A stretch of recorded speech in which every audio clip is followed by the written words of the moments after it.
With your first cable run now successfully installed and hand tight, repeat steps 8, 9, and 10 for all of the remaining cable runs in your system until they are all installed and are hand tight. For our project, our next run happens to be a stair run, but keep in mind when repeating steps 8, 9, and 10, the process of marking, cutting, and swaging your cable to your tensioner is the same process whether you're installing an angled, transitionary, or another straight run. Holding the turnbuckle body while removing the stud prevents the turnbuckle body from threading off with the stud. When placing your studs on the cable, be sure that the cable is seated at the back of the swage cavity and then swage your studs. Swaging your components properly is crucial to the functionality of your system.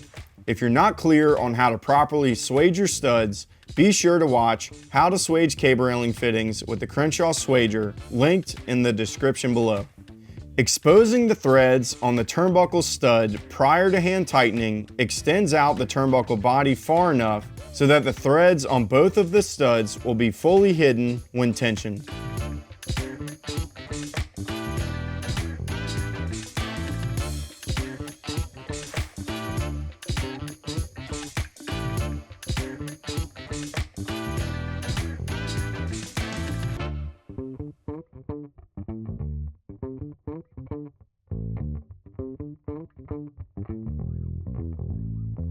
And now we're moving on to our next run, where again, we're following steps 8, 9, and 10 to get each run hand tight.